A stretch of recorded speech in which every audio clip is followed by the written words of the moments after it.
Sirsnīgi sveicieni visiem, kas ir pieslēgušies, kas mūs klausās un skatās. Mani sauc Liene, un šīs ir nāvīgi interesantas sarunas. Šajās sarunās mēs pieskaramies tēmām, par kurām ikdienā izvēlamies drīzāk nerunāt, vai nu mums ir bail, vai mums ir nepatīkamas šīs tēmas, vai mēs domājam, ka tās varbūt mūs neskars, vai arī tad, kad skars, tad no ātri izlasīsim Googlē, vai kaut kur kādam paprasīsim, vai, jā, vai arī vispār liekas, ka tādas tēmas mūs neskars. Tad, kad mēs saskaramies ar vai nu nāves tēmu, vai arī ar nedziedināmu slimu cilvēku aprūpi, tad gan mums liekas, ka kaut kas būtu kaut nedaudz pirms tam vairāk zinājis. Un katra saruna mums ir interesanta, izglītojoša un ļoti noderīga, un arī šī būs tāda. Un man ir prieks, ka ar mani šodien kopā ir cilvēks, ar kuru varu šajā sarunā justies droši. Un tā ir Hospice LV līdzdibinātāja, juriste Ilze Zosoša. Sveika! Sveika, Liene! Un tad mūsu šīs dienas sarunu tēma ir starp likumu un līdzjūtību, jeb kāds tad ir tas hospice, tā realitāte Latvijā. Un kurš nu gan labāk to varētu izstāstīt kā tu, kurš ir jau no pašiem sākumiem bijis te un hospisu dibinājis Latvijā. Un tad, man pirmais jautājums uzreiz ir, kāpēc... Tad tu esi līdzdibinātāja, un arī Ilze Neimane Nešpore ir līdzdibinātāja. Kāpēc jums likās, ka Latvijā ir vajadzīgs hospice? Ja arī, kā visā Latvijā ir, visā pasaulē ir pareizi, un Latvijā ir 6 gadus?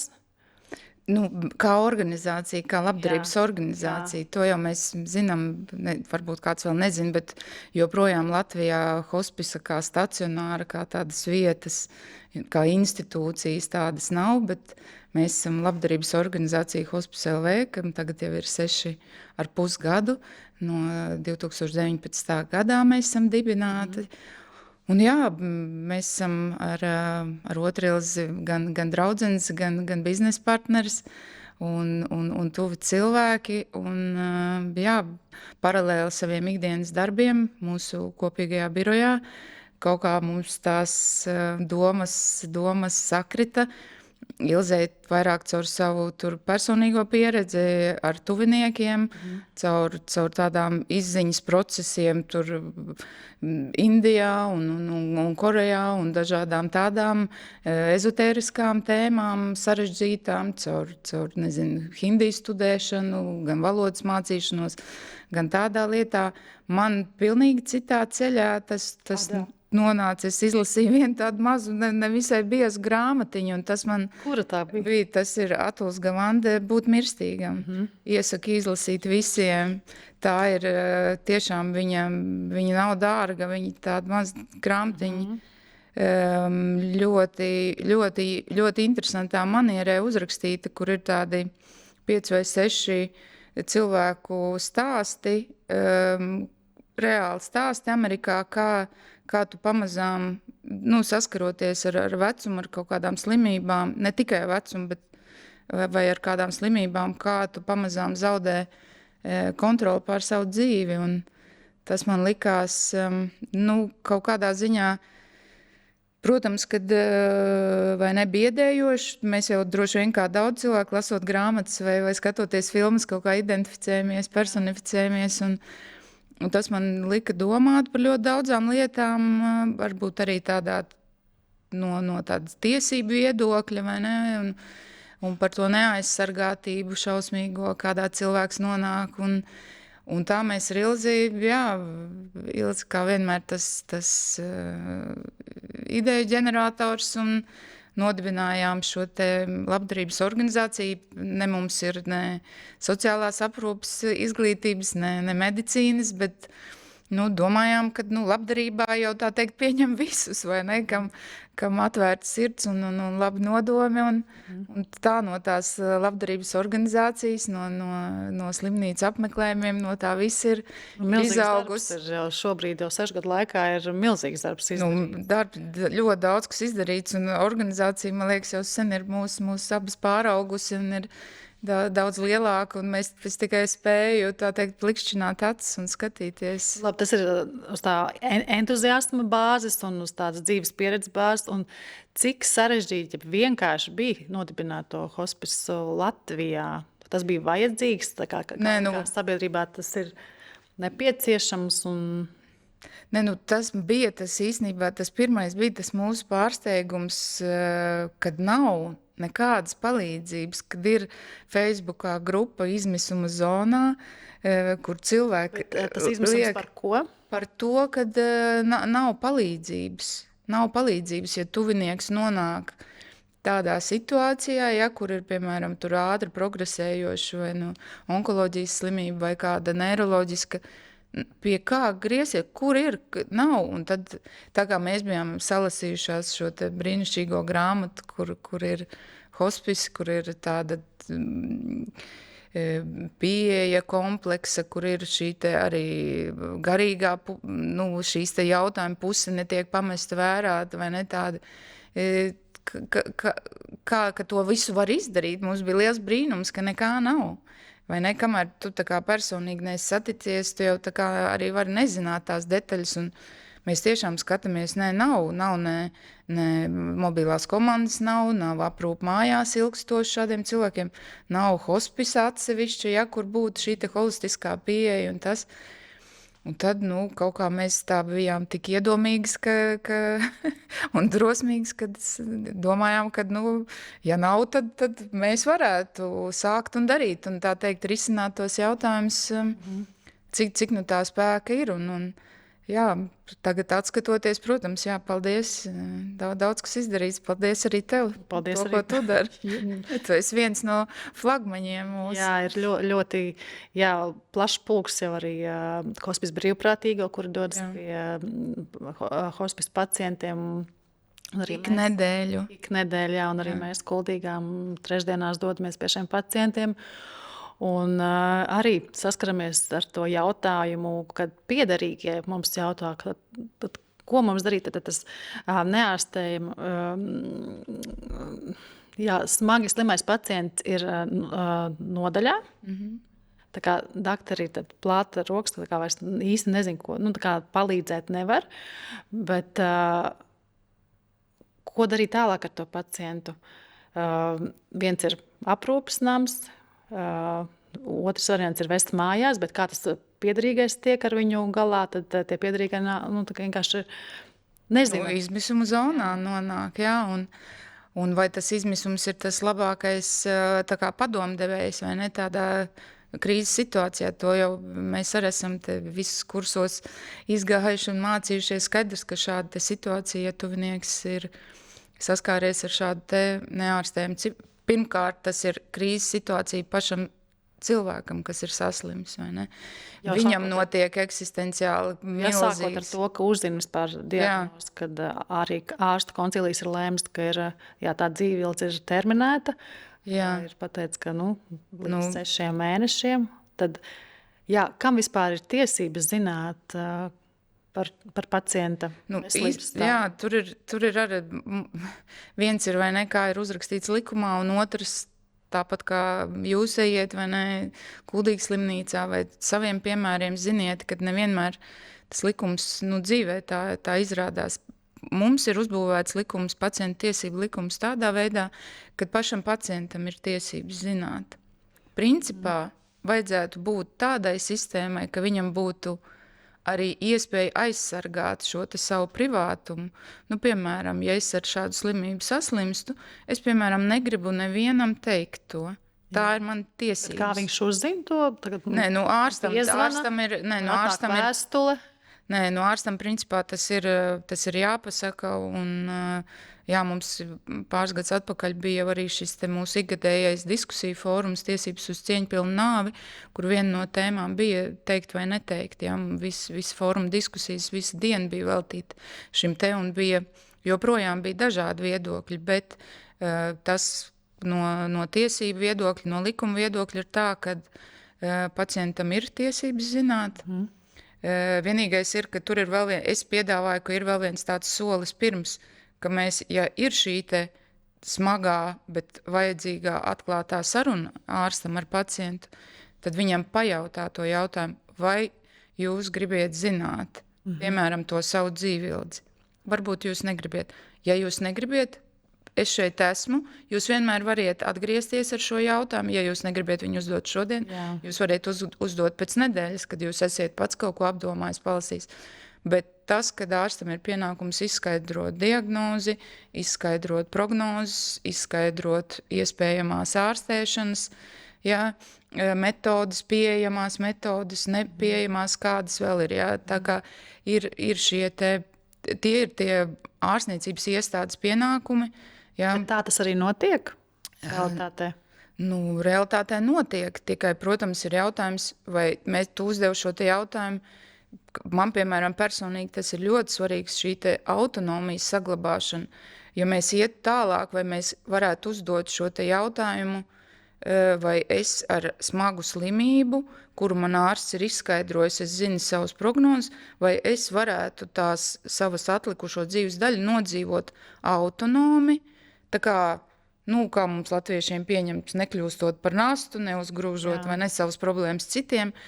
Ja tā ir tā mana personība, ka es gribu saglabāt to pēc iespējas savu kontroli, savu autonomiju, kādas ir man iespējas, man faktiski nav iespējas, to es pasaku uzreiz.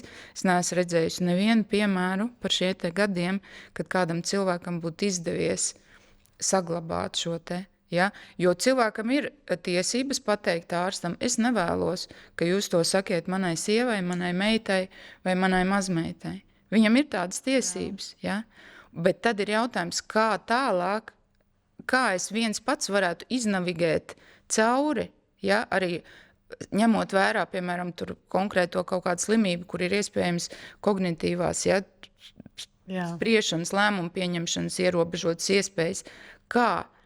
Un tad mēs saprotam, ka faktiski nav. Tā tad būs vēl kāda persona noteikti, kam tā informācija vajadzīga zināt. Un tad tikko ir otra persona, tad ir jautājums, ko viņa ar to informāciju dara, cik viņa uzmanīgi un kā interesēs viņa izmanto. Mums ir tiešām, mēs burtiski katru nedēļu sastopamies ar šādiem jautājumiem, kā tu minēji, piemēram, kad ir, piemēram, vīrs ir slimnīcas nodaļā, palietīvā nodaļā, viss viņš saka, es gribu tā uz mājām, atnāk sieva pie virsārsta un saka, viņa saka, nē, es neņemšu, man nav, es dzīvoju 5. stāvā koka trepēm, man slāp mugura, es nevaru, es baidos, man ir darbs, ja es neiešu uz darbu, man nebūs tas, mums ir vēl jāmaksā. Viņa saka, es neņemšu. Cilvēks, viņam jau nav atņemta ne rīcības spēja, ne tiesības spēja, viņš ir patstāvīga vienība, viņš ir tā kā juridisks subjekts, kam jāpiemīt visām tiesībām. Un viņš faktiski nonāk tā tuvinieka tā kā ķīlā. Bet mēs jau arī saprotam to sievu, es jau saprotu arī viņu, vai ne?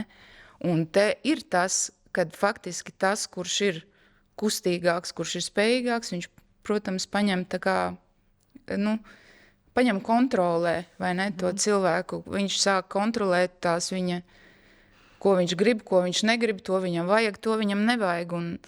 Un bieži dzīvē mēs redzam, ka šīs izvēles nav vienmēr vērstas tieši uz konkrētā pacienta tā kā vēlmēm.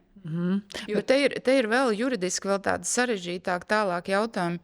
Jo, piemēram, es kā pacients, es jau varu arī kļūdaini uzskatīt, tās savas izvērtēt, tās savas perspektīvas. Es jau varu būt arī, tā ir mana dzīve. Es varu izlemt, piemēram, nevienam neteikt, un neārstēties vispār. Es aizēju, piemēram, pēc magnētiskās rezonanses, man daktars izstāsta, es pasaku, ka es nevienam negribu teikt, es atsakos no ārstēšanas, aizbraucu mājās, saku, bija viss normāli, man nekā nav, vai ne? Tādas tiesības man arī ir. Bet pēc tam, protams, ja tas atklājās, tad tuvinieki ir ļoti apvainojušies, kā viņš tā varēja mums to nodarīt, neteikt.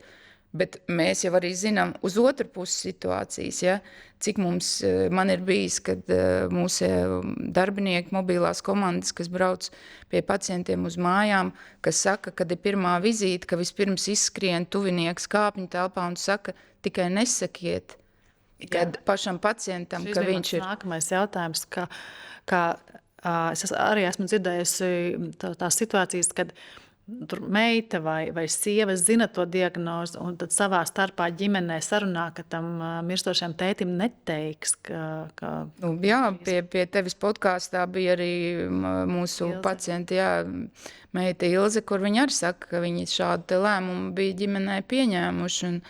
Bet kāds ir šis gadījums? Kā tad viņa varēja uzzināt, bet pacients to neuzzina, ja viņam ir tā kā priekšroka? Pacientam ir priekšroka viennozīmīgi. Mēs to runājam tālāk. Protams, pacients var būt, piemēram, pie izrakstīšanas tādā stāvoklī, ka viņš iespējams, ārstam nav tā saruna, to sarunu nav iespējams tā kā noturēt, jo viņa kognitīvās spējas, piemēram, ierobežotas vai zāļu ietekmē, vai tās pašas pamatslimības ietekmē. Bet... un tad ir jautājums arī, kad, piemēram, citreiz ir tā, ka pacients, viņš ir ar mieru, piemēram, tam laulātajam savam pateikt, bet negrib bērniem teikt, vai ne, lai viņus tur nesatrauktu vai vēl kaut kā, ja. Bet atgriežoties atpakaļ pie tā, kad pacienta tuvinieki mūsu komandu lūdz nepateikt, tad mēs esam savā starpā atrunājuši tādu lietu, kad mums ir jāpasaka, kad pacients tieši pajautās, mēs nemelosim. Ja? Te es atgriežos pie tā apļa, tad, ja es būtu slima un es nevienam nepateiktu, tad tie mani tuvinieki apvainotos, bet vai tad man nav tiesības apvainoties, ja jūs zinat un man nepasakat, ja? Un tēlojat tādu ludziņu visi ap mani, ka tagad te brauc daktarīte, uzliks sistēmu un viss būs labi, vai ne? Jā, un tur jau arī ir atkal tādas... Tur tālāk viss tā bumba veļās snieg uz priekšu, jo tad sanāk, kad pacients ir tā kā neapmierināts, mēs nākam, braucam pie viņa, bet uzlabojuma nav.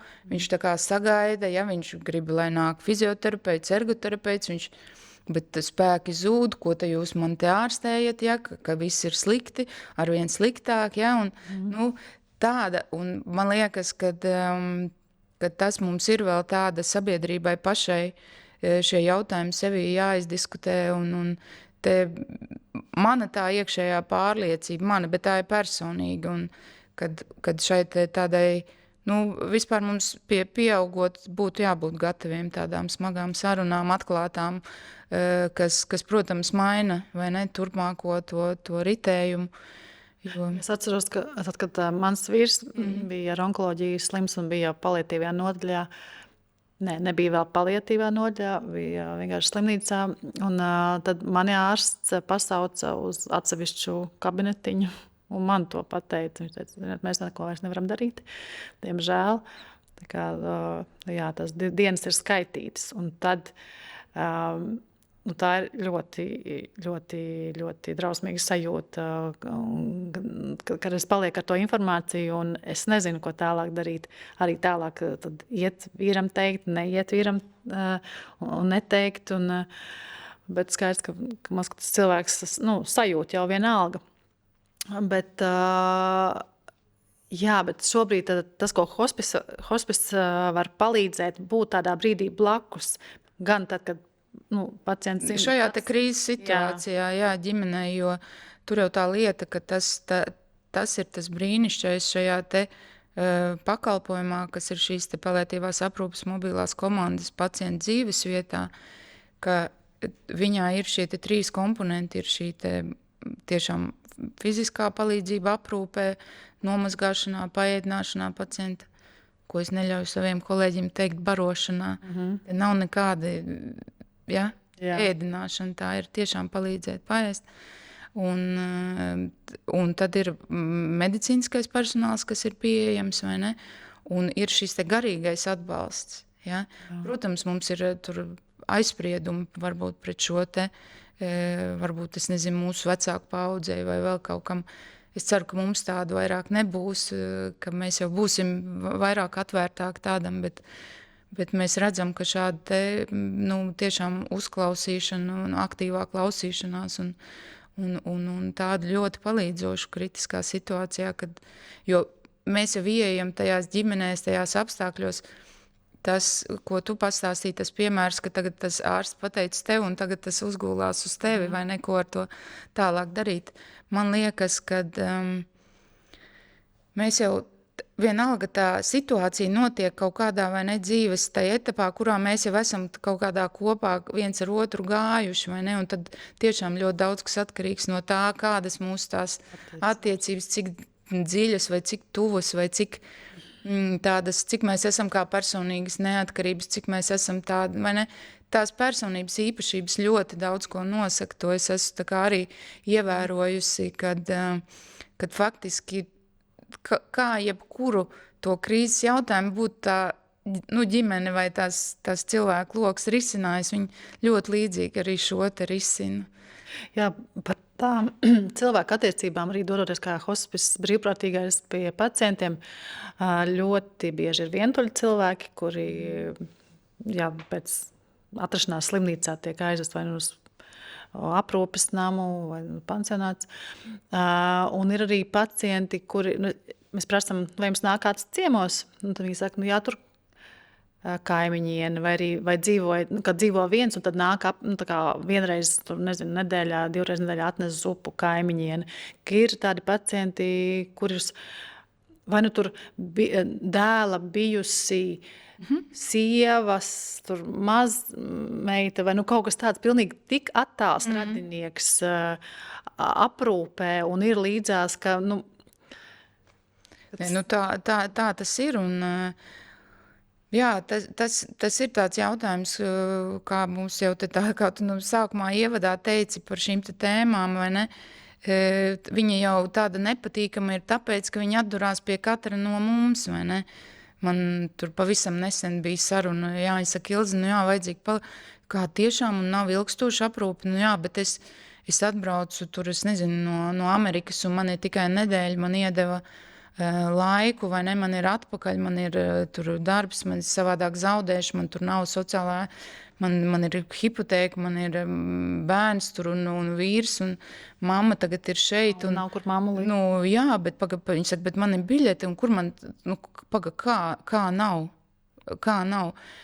Es saprotu, ka tas ir tā kā neērtā brīdī, neērtā tur dienā vai sakritībā vai vēl kaut kas, bet tā gal beigās ir mamma, neviens jau tā kā nav.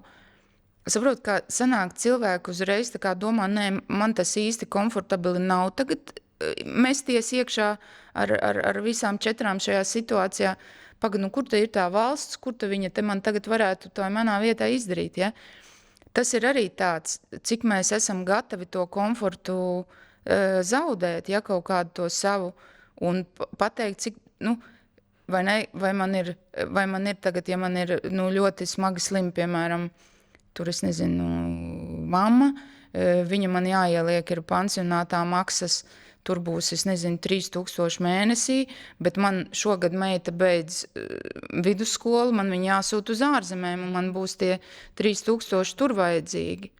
Es saprotu, ka tā ir necilvēcīga izvēle, bet tādas izvēles mums var nonākt priekšā, un tad ir jautājums, vai mēs tā kā bērni, jo tas tagad ir mūsu tais rokās, vai ne? Vai mēs tā kā domājam, ka mums vajadzētu atdot to, ka mamma, tā kā mēs piedzimām, arī varbūt nebija tik ērti tomēr, ja? Tos pirmos 3 gadus, vai ne? Un mēs jau ar to pirmo gadu mazā tādā apziņas, vai ne? Droši vien tajā diapazonā bijām, ja? Un ar daudz ko darījām, un smērējām, un plēsām, un gāzām, un slimojām, un visu kaut ko, varbūt, ka tagad ir tas brīdis, kad tas ir tā kā jādara atpakaļ. Ja? Tas ir. Jo, saproti, jo it kā liekas, man īsti ērti nav, man ir darbi, man ir pienākumi, man ir kredīts, līzings un mamma. Tā, labi, mamma, bet dakteris teica nekas, bet meitai visi dzīve priekšā. Man liekas, īsti tas nav, tāda, ja? Jo meitai, ja mēs tā sakam, ka ir visa dzīve es runāju par sevi. Es nezinu kā, vai ne, man nav nekāda tā kā autoritāte, katram ir savas tās, tā kā es saku, tas jau tā situācija nonāk kaut kādā tai punktā, kur tu pats esi atbildīgs, bet es aicinu tomēr padomāt par šo te par šo te atbildību un tā kā atdot saviem vecākiem to, ko viņi mums ir devuši. Jā, tas ir tādā tiešām ideālā variantā, ka mēs kā cilvēki varam to mīlestību līdz pēdējai dienai saviem vecākiem veltīt, bet jā, tie apstākļi, diemžēl, ir ļoti dažādi, kad mēs gribēdam nevaram tos savus slimos vecākus mājās aprūpēt, kad mums nav finanses, lai tiešām ļoti dārgajos pansionātos, tiešām tie ir dārgi pansionāti, kur mēs varam ielikt savus vecākus.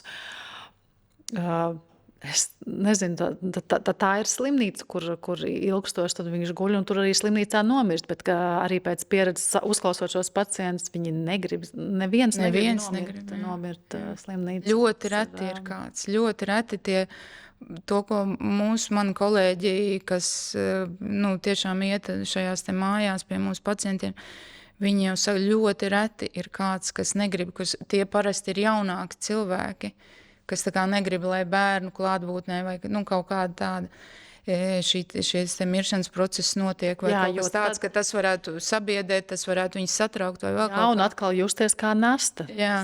Negrib būt kā apgrūtinājums. Jā, bet Lina, es vēl gribēju vērst vienu uzmanību, ka tas ir ar tāds, mēs jau tagad varam, tas, ko es redzu, uz kuru iet pusi, gan tas, teiksim, tur pansionātu biznesa un vēl kaut kas, viņš iet uz to pusi, kad sacelsim tagad tādus labus, smukus pansionātus, sastādīsim kokus, puķis, smukus aizkariņus, un tad mēs ieliksim tos vecākus, un tad viņi mums ir tādi, viss, tad es esmu laba meita, es esmu parūpējusies, viss, man mamma ir dārgākajā pansionātā, es varu, tā teikt, ar tādu tīru sirdsapziņu sēdēt, vai ne? Mēs sakam to, ka vajadzētu valstī būt sistēmai, kad man arī strādājošam cilvēkam, darbā ejošam, ir iespēja, ka man ir kaut kāda aizsardzības pakete šo te īso laiku, kā mēs redzējām, piemēram, Austrijā, ka viņiem ir ielikts likumā, tur līdz, tur 1. vai 2. pakāpes radinieki, kas ir tur vecāki, bērni, māsas, brāļi, kad, viņiem ir šī te paliatīvā diagnoze, hospice diagnoze, kur ir šī te ierobežotā dzīvildze, tad, piemēram, šajā te posmā man izmaksā daļu no pensijas, es aizēju tā kā bezalgas, piemēram, atvaļinājumā. Jā, darba likumā ir ierakstīts, ka ja es esmu šajā te, mani nevar atlaist, šajā laikā man ir jāsaglabā man darbvieta, un faktiski valstī jau ir izdevīgi, jo es esmu tas, kurš ir uzņēmies vai ne šo te, es neaizņemu gultu, es neaizņemu sienas, es neaizņemu, visu šo te administratīvo mašinēriju, es esmu, palīdziet man šos te 2-3 mēnešus atbalstiet, vai ne, un cilvēks arī pacients tai savā vidē un tai savā komfortā, un tā jau ar visu to, kad, ir šie te kustība ierobežojumi, ir šie te prāta spējas ierobežojumi, vai ne, tu jau, neviens jau negrib kļūt par klaunu vai par apsmieklu vai par tur es nezinu, tur apjucis kaut kur varbūt neapģērbies, kaut kur klīst apkārt vai saukt kaut kādos citos vārdos. Šāda sistēma ir tā kā iespējams realizēt Latvijā? Jā. Nē, mēs esam ar tādu priekšlikumu bijuši, bet pagaidām mums tam nav atsaucība, jo tā sistēma ir tā kā iegājusies savādāk, vai ne? Un mēs redzam, ka tas iet uz to pusi, lai gan, protams, tur arī paliatīvās aprūpes tur darba grupās, un kur mēs par to runājam, un ir tagad dažas indikācijas, ka šai te jābūt arī palīdzībai šajā te ilgstošajā aprūpē mājās, jo tas, kas šobrīd ir mobilā komanda aizbrauc, vienam palīdz, apčubina, uzliek sistēmu, daktars apskatās, iedod pretsāpju medikamentus, viss brauc, brigāde sēžās mašīnītē, brauc pie nākamā, Bet šī te ilgstošā aprūpe, vai ne, atelpas brīži, dienas centri, tas viss ir tā. Ilgstošā aprūpe būtu tā hospice māja? Jā, tas būtu stacionārs. Tas būtu tādiem cilvēkiem, kā tu saki, kam, piemēram, nav tuvinieku, vai Un bieži vien mēs domājam, kā nav tuvinieku. Tas droši vien kaut kāds dzērājs ar visiem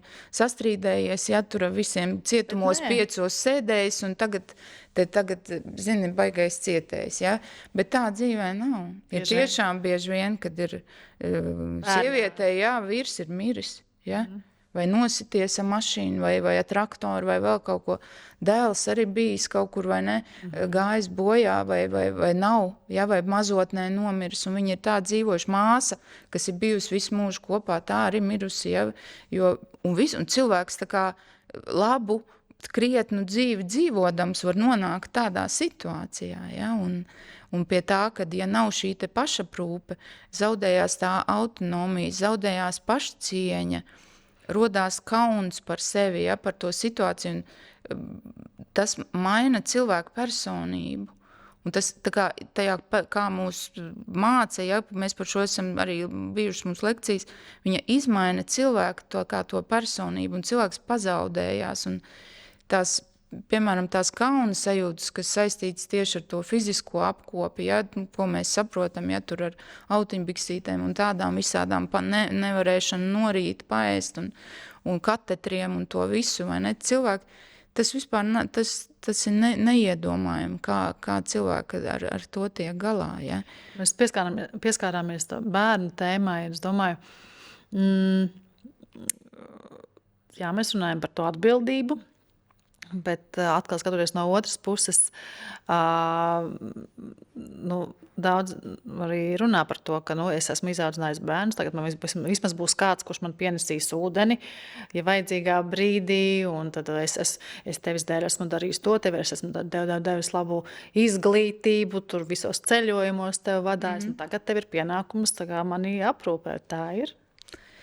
Es domāju, ka šādu teikumu nepietiks, lai saņemtu to aprūpi, vai ne? Tas mēs atgriežamies pie tā, kādas tad ir bijušas tās attiecības. Un jautājums arī, man šorīt, starp citu, bija tieši tāda saruna par to, kad kādas tad ir tās mūsu prasības, vai ne? Es saku, man liekas, ka šobrīd, kad ir manu vecāku, piemēram, paudze, ja, kur ir tur dzimuši 40, tur 44, 45, 40 gadi, tas, ko es dzirdu, tur, nezinu, mammas draudzenē, viss, viņi saka, man jau daudz, ko tu esi vecs cilvēks, man tur neko daudz nevajag, vai ne?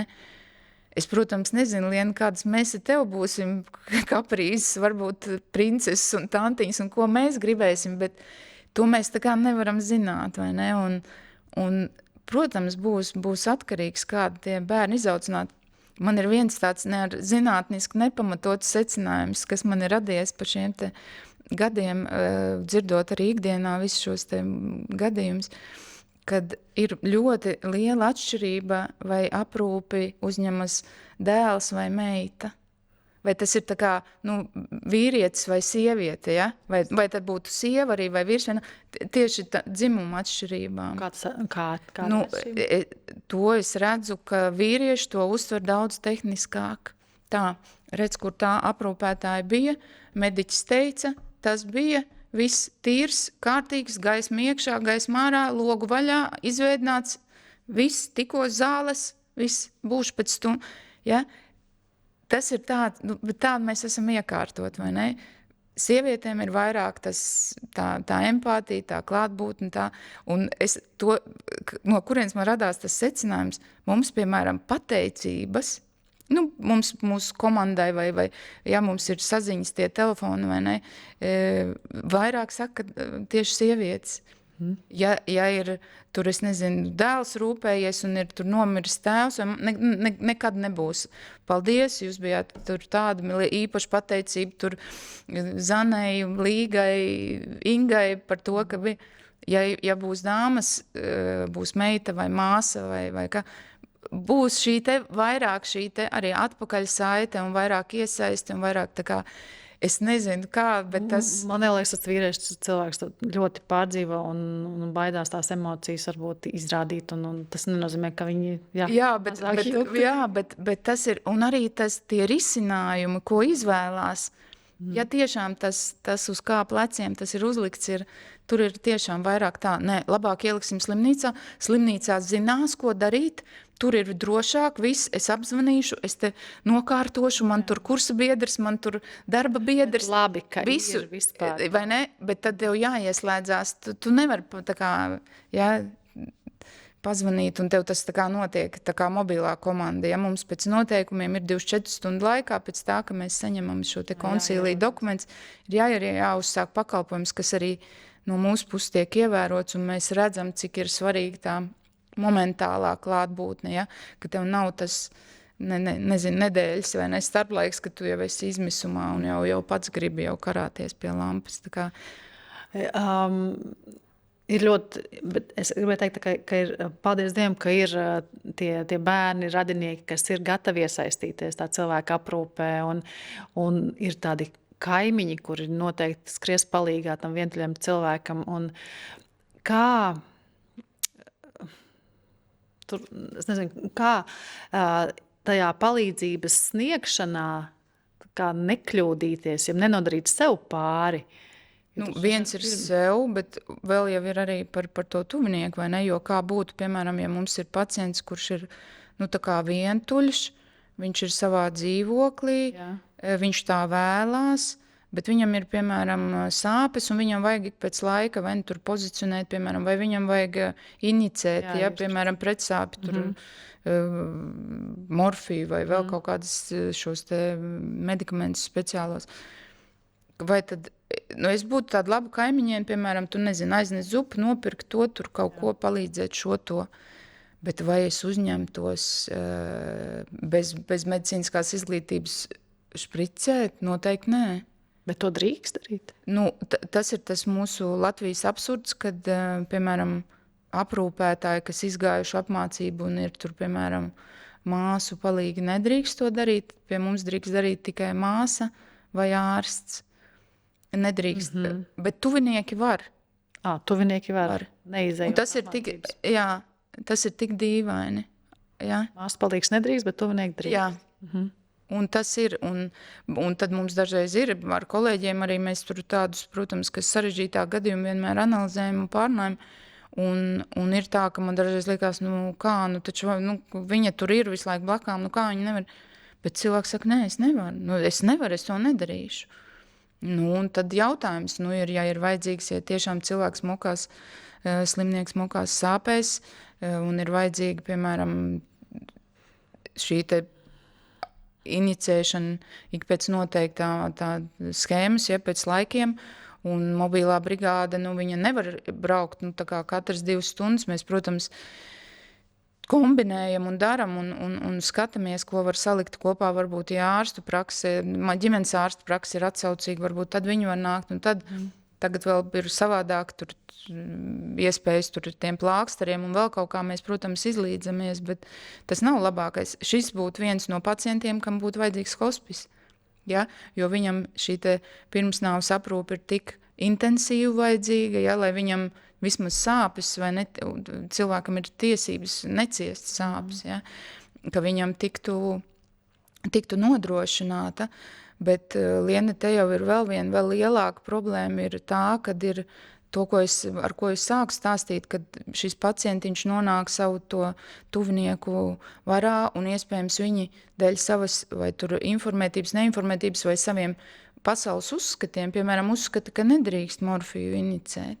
Arī nāvīgi slimam, teiksim, hospis pacientam, un kategoriski atsakās. Un saka, ka, ciešanas un sāpes ir daļa no dzīves, un nevajag špricēt, kļūst par narkomānu. Tu neko nevar darīt, aizsargāt. Un sanāk tā, ka, jo mums jau būtu jārīkojas pacienti interesēs. Vai ne? Mums kā mobilai brigādē, mūsu mediķiem, mums ir jārīkojas pacienti interesēs, bet mēs jau arī nevaram, ja pacients nav kontaktējams, mēs nevaram noskaidrot viņa. Slimnīcā tā nebūtu. Slimnīcā ir tomēr iestāde un tajā ārsts un nodaļas ārsts, ja redz, viņš to inicēs, bet mājās, kur ir otrs, kam ir sava tā griba, un viņa griba ir tajā brīdī stiprāka, mēs, protams, mums ir izstrādāts, tad ņem un paraksties, mīļais draugs, ka tu atsakies no šī te, Un tur mēs saskaramies ar vēl vienu problēmu, kas mums ir arī reāli bijusi dzīvē, kur ir, piemēram, slims viens no vecākiem, piemēram, tēvs, un ir 2 bērni, kas ir tā kā juridiski viņi būtu viena līmeņa, tie tuvinieki, ja laulātā nav, tad nākamais, kas var izlemt, ir bērni. Jā. Un vienam bērnam ir viens viedoklis, ka inicējam, otram ir, ka neinicējam.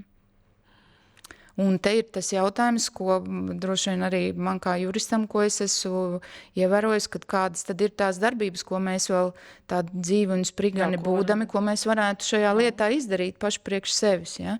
Un tad Latvijā ir tāds pieejams, tas ir notāra pakalpojums, ir nākotnes pilnvarojums, kur tu šobrīd, es piemēram tādu esmu noformējusi, to es izdarīju Covid laikā, ka bija viss tas trakums, tad tu, piemēram, aizēji šobrīd pie notāra un notariālā dokumentā uzraksti, kad ja es nonāku tā ierobežotas apziņas stāvoklī un vai es esmu bezsamaņā un ir jāpieņem lēmumu attiecībā par manu slimības gaitu. Ne jau tas, ka es nomiršu, viss pilnvaras ar cilvēku nāvi pārstāja eksistēt, ja? To arī vajag ņemt vērā.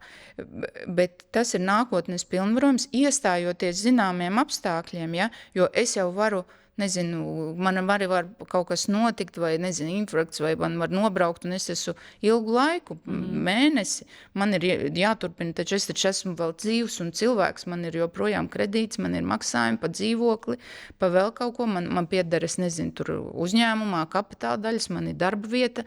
Kas tad manā vietā to darīs, jo es jau esmu dzīvs, man jau mantinieki nevar, es esmu cilvēks, es esmu kā subjekts, neviens nevar mani tā kā aizslaucīt. Vienīgais dzīvam cilvēkam, arī ne sieva, jo es esmu dzīvs, ja? Tikai tas, kuram tu esi atstājis pilnvaru. Šīs lietas var kārtot. Un arī saņemt par mani informāciju, ja? Tā kā tas ir viena lieta, jo tur tu vari pa saviem saimnieciskiem jautājumiem, tu vari iecelt vienu, bet vēl tu vari šis te nākotnes pilnvarojums atļauj iecelt, piemēram, kas pa taviem medicīniskiem jautājumiem. Piemēram, ja ir tur ilgstoši, tur es nezinu, veģetīvā stāvoklī, smadzenes ir jau nestrādā, kāds pieņems lēmumu tur atslēgt, piemēram, no medicīniskām iekārtām, kam ir tādas tiesības, vai kurš tu vari pateikt viens cilvēks vai divi, ja, vai trīs, un tad ar vairākumu. Tu tur vari izdomāt. Tur, protams, ir jautājums, vai tur ir arī pēc likuma šīm te, jo es jau varu nevienam neteikt, es aizēju pie notāra, pati ierakstu, ka man, ja tas būs, tad Liena, lai izlem. Tu jau tev zvan no slimnīcas, rakus, saka, labdien, Stepans kundze, kur Ilza Zosula nonāk uz tādā situācijā, ko lemsiet, ko teiksiet? Tu saka, mīļie draugi, es vispār šo neesmu ne piekritus, ne parakstījusi, un ir tiesības atteikties, ja, tā kā tas nav tā, ka tas... Tad dakteri lemj. Tad dakteri lemj. Tad iestājas tas slimnīcas mehānisms, kāda tad ir tā kārtība, kurš, bet, jo mums liekas, tas ir mans vīrs, es pa viņu tad tagad visu lemšu, nemaz tā nav. Protams, nemaz tā nav. Te ir tā, paliek saglabāt tā cilvēka autonomiju. Ja, tieši tā, ja to es varu, tad tas pats ir e-veselībā var ielikt šo te pilnvarojumu, ja? Arī tur arī... droši vien mūsu vecākiem varbūt to ir daudz grūtāk izdarīt. Šo visu var noskaidrot, pirms aiziet pie jurista. Jā, pie jurista, jā, vai pie notāra to visu var noskaidrot un to var izdarīt. Un ko es vēl gribēju tiešām lūgt cilvēkus tiešām neatstāt kaut kādas tādas ielgušas savstarpējo attiecību muģekļus neatrisinātus, ja. Tā kā tu stāsti, mums arī ir tas, ka mums arī visu laiku saka, mēs jau esam, mēs neesam iestādi, mēs nākam pie cilvēku uz mājām. Reku ir vīrs, viņi saka, ka viņa ir sieva, visi viņi tur rīko, viņi aprūpē, tas. Un, kad jāparaka kaut kādu dokumentu, mēs skatāmies, viņi saka, nē, es jau es esmu bijusī sieva. Vai es esmu civila sieva, es esmu tagad pēdējos 2 gadus, ja? Un īstā sieva vispār ir 10 gadus, tas viņš vīrs nav izšķīries, jo negrib nevienu sāpināt, un ir vispār tāds, un ir pilnīgi, viņš dzīvo sen jau ar citu kundzi, ilgstoši ir kopīga saimniecība un kas, un mums jāsaka, Diemžēl, šeit ir tā. Jāizsauc sieva. Jā. Un sieva varbūt ir Anglijā un vispār negrib, nav sazuna. Kā mēs jau neesam nekādi izmeklētāji, kā mēs tajā krīzes situācijā, protams, tur ir ļoti grūti šie te.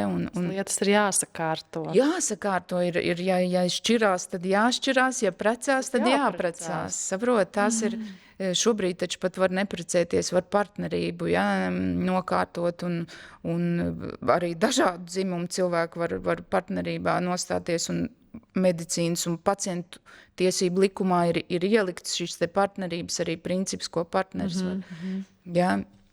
Bet mēs tiešām tās situācijas tik dažādas ir un ir bijuši tādas, ka ir, piemēram, pāris, vai ne, viņi tur 50 gadu nodzīvojuši kopā, un vīrs ir vienmēr bijis dominējošs, viņš ir bijis tas, un mamma ir bijusi tā, kas tāda, viņa kā tētis teiks, tā mēs tevi, un tagad, ja tas tētis ir saslims un kļūst viņa, lai gan viņa ir tā sieva, un viņa ir tā, kam būtu, viņa ir pilnīgi bezpalīdzīga, un es neko nevaru sievietē pārmet, tā ir viņa dzīve, tā ir bijusi iegrozījusies, ja? Un tad nāk tie bērni, bet viņiem vispār nav vēl tā lemšanas kārta, jo kamēr ir dzīvs tas laulātais pēc medicīnas tiem likumiem, ja, tad tam ir tā lemšana. Viņš saka, es nezinu, kā bērni teiks, bērni varbūt atbrauks svētdien, varbūt neatbrauks, ja, un tādas. Un tāpēc, nezinu, man liekas, ka mēs varbūt esam tāda paudze, kur tomēr tāda daudz esam, vai ne, caur visu to savu neatkarības atgūšanu, un to visu mums tā daudz, mums svarīga tā autonomija un tā neatkarība arī kā personībām. Es domāju, ka tas nav nekas kautrīgs, tā ir pilnīgi normāla lieta aiziet un šo te sakārtot. Jā, un neviens patiesībā negrib būt vientuļš, neviens negrib nomirt viens. Un tādēļ tās arī attiecības ir tik svarīgi sakārtot, lai arī kāds būtu. Jo novērojot arī tos smagslimos pacientus, tā ir viena no lietām, par ko cilvēks nožēlo par to, ka ir daudz strādājis, ir tā lielā māja, ir daudz kas uzkrāts, bet tās attiecības ir palaistas vējā, par maz būt saviem bērniem, par maz ceļot ar savu sievu kopā. Un jā, par daudz strādāts un par maz ir būts kopā ar saviem tuvākajiem. Man liekas, šī bija vēl viena no sarunām, kur ir vērts noklausīties, vēl viena no sarunām, kuru ir vērts ņemt vērā, lai nesanāk tā, ka pienāk tas brīdis, un tad mēs sakam, es zināšu to agrāk. Paldies, Ilze, šis bija ļoti, ļoti vērtīgi. Yes. Un es gribu arī pateikt paldies